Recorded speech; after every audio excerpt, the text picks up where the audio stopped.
What if we are immortal? In recent years, the internet has filled with discussions about multiverse theory, reality shifting, quantum consciousness, and the Mandela Effect. Many people report strange inconsistencies in memory, small details that appear different from how they remember them. Logos look slightly changed. Historical facts seem altered.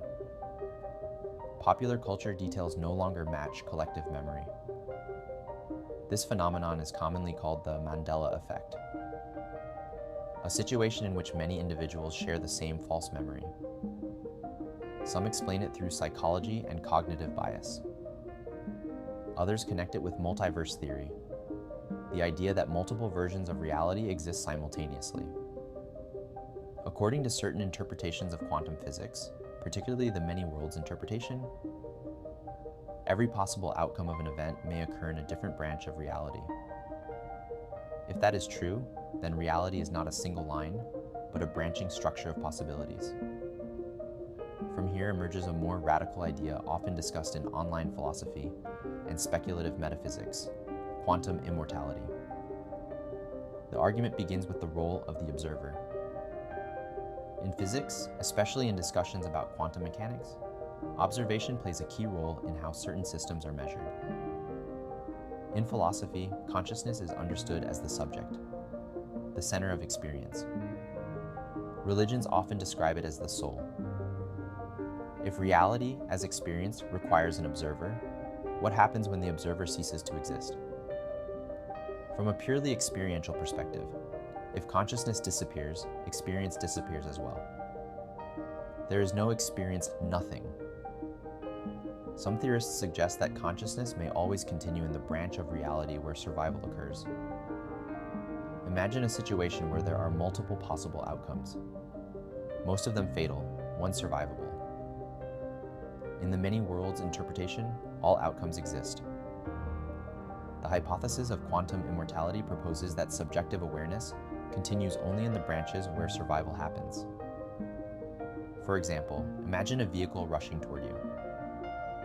There may be 99% of possible outcomes where you do not survive, and 1% where you step aside at the last moment.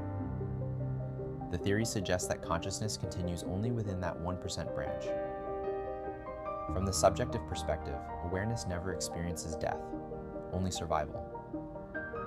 This idea remains speculative and controversial. It is not established scientific fact. However, it raises powerful philosophical questions about the nature of consciousness, existence, and death. Supporters of multiverse theory sometimes connect this with synchronicity, a term introduced by Carl Jung. Synchronicity refers to meaningful coincidences that appear connected without direct causation. Throughout history, multiple scientists have independently discovered the same ideas simultaneously. Some see this as evidence of interconnected consciousness or overlapping realities.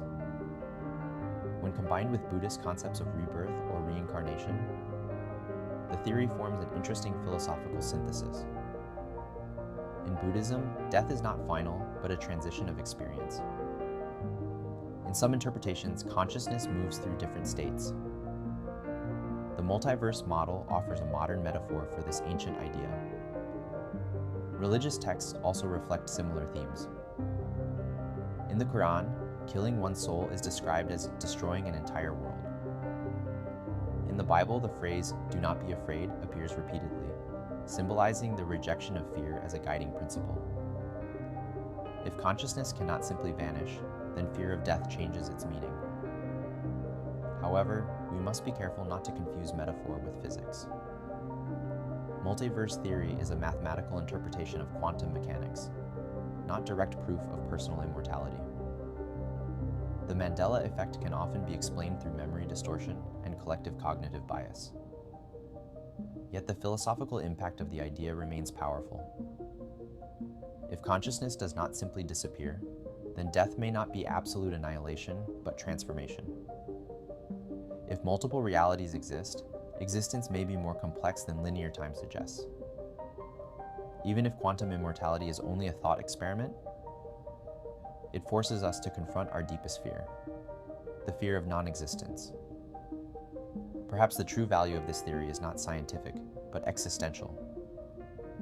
It challenges the assumption that death is final and invites reflection on the nature of identity. What is the self? Is consciousness tied strictly to the body? Or is it a process that may extend beyond single physical events? Philosophy of consciousness has never fully resolved this question. Neuroscience links awareness to brain activity. Spiritual traditions describe it as something deeper. Quantum speculation introduces new metaphors but not final answers. Whether immortality is literal, symbolic, or impossible remains uncertain. But the idea itself changes perspective. If death is not absolute, fear loses its dominance.